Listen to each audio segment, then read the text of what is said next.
Hello everyone, my name is Carl and I'm not green anymore. I got lights. Oh god, the exposure's fucking messing around. I keep getting darker and lighter. Anyways, in today's video, I'm gonna be rewatching the Moonchase Festival's ending cutscene. Because while watching it while doing the story quest, I found a bunch of Easter eggs.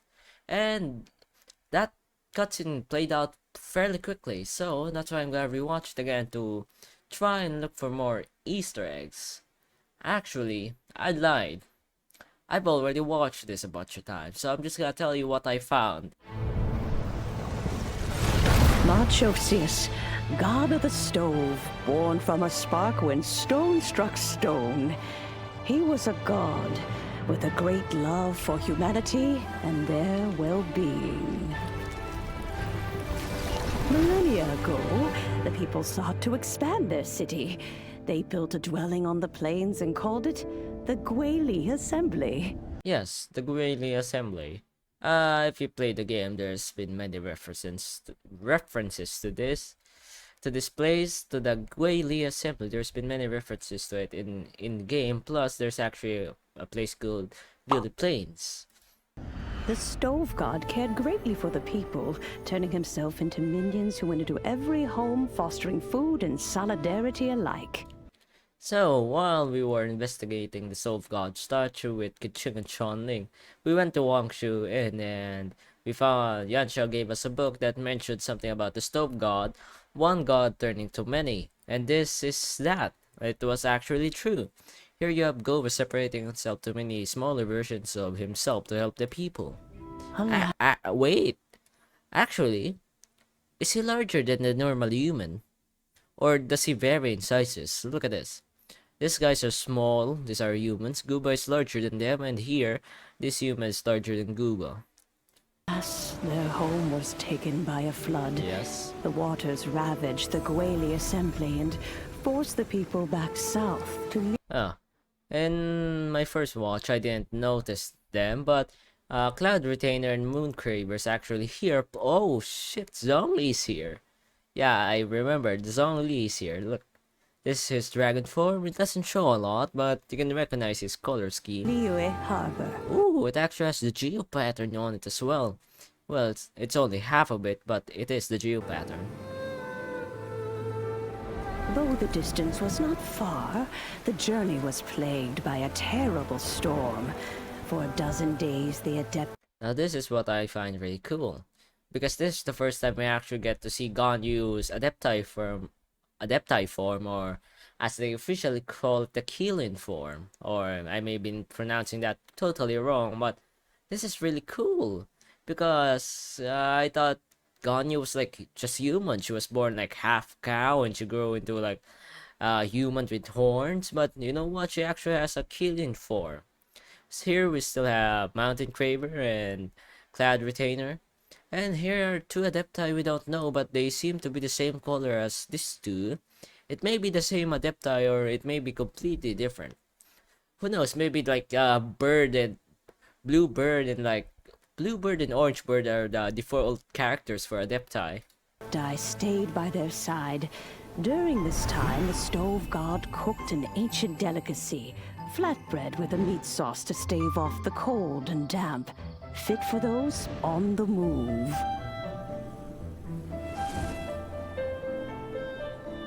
I don't know if this is the cornbread, because there was mentions that this was the... what was it?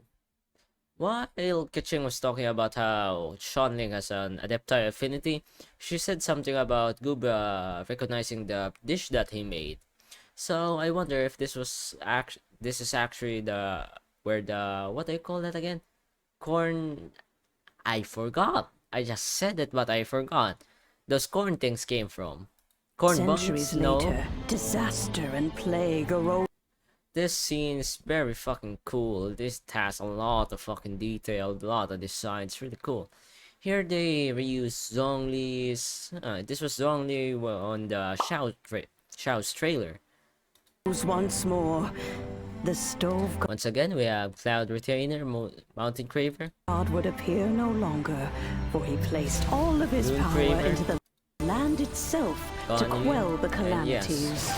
His power as said, when calamity struck, Guba gave his power to the ground, so to quell the calamities, that's why he became small. expended and his wits greatly reduced. Thus his body decreased in size.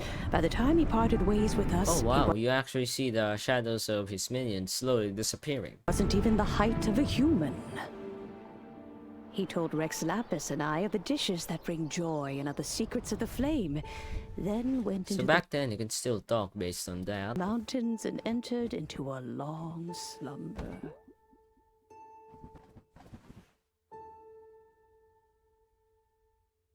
The stove god departed, and Guoba was born. When he awoke, he ate the chili mince cornbread buns placed on the offering table by a young lady in yellow.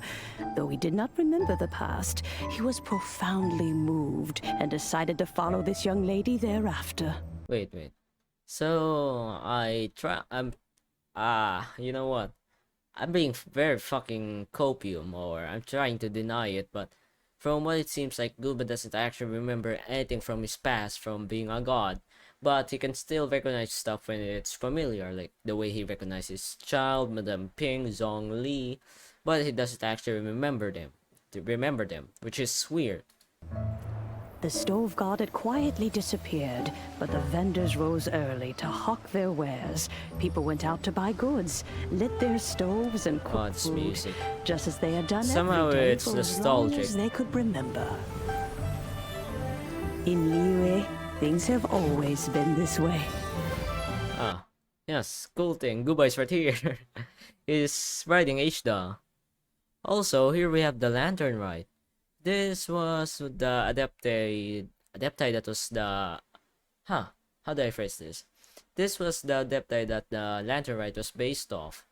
In the story, I think, from what I remember, he used his horns to stop the two mountains from falling over Liyue. That's why he died. And this is why we're celebrating him by making a fireworks statue. And this is the lantern ride, and that's him. Here we have Mooncraver sitting on the Guyun Ballista or Goizong Ballista, something like that. Nature provides. This is pretty cool. It's Mountain Craver and Cloud Retainer. Is Mountain Craver actually his name or something else? I may be wrong, but that's just what I remember. But are they a couple? I don't The know. mountains rejoice. We are blessed by And by the way, this is still Ashda's tale. I read somewhere where it says that Ashda is actually larger than the one we fight. The one we fight is only like a really weakened version of Ashda. And the first time we didn't recognize this adepti, but now I do. In Shao's story quest, this was one of his seniors where gave him the...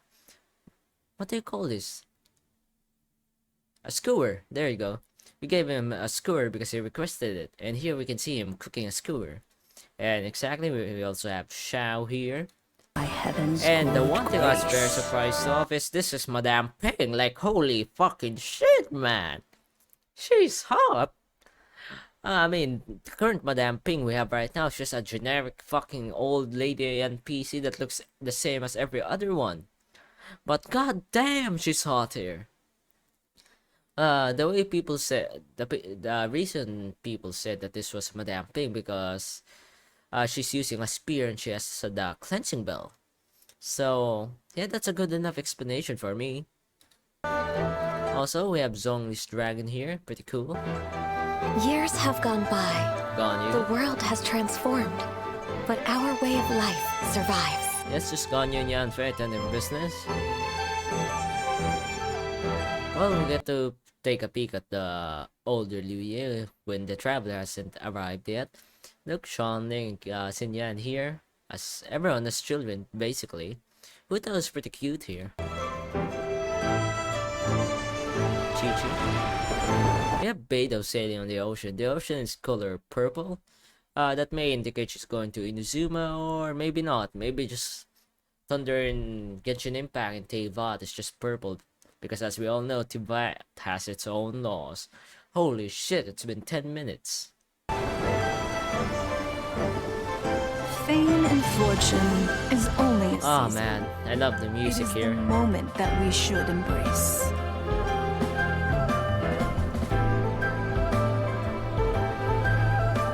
Past meets present. Heritage. This character, I initially thought this was like a doll, the doll we found or something that turned into a ghost that like sent a ruined hunter against us. But apparently this is a character that's supposed to come in the future or something said by other people, which I'm totally not sure about, but okay. Cool thing, Shunning here is using a lithium sphere, which is very fitting because it's in her color scheme, and Ader's actually using something else now. It's no longer a fucking dual blade. Great, it's now a skyward sword, if it's what it's called, right? Becomes legacy. Long into the future may we thrive. And that's it. Pretty cool to be honest. A lot of cool Easter eggs of the time we spent. There's a lot of cool, yeah, a lot of cool Easter eggs that indicate stuff. Good thing like last year I actually fucking paid attention to the story. Now I no longer because it just takes ages. You have fucking NPCs talking like for 2 hours on end. And then they don't ever come back. They just die. uh, Not to roast Steppe or anything. Oh wow, I managed to extend the 3-minute video to 10 minutes. That's all for this video. I just wanted to record something with my new lights. Thanks for watching. If you made this far, leave a like and subscribe. Thank you for watching. Bye.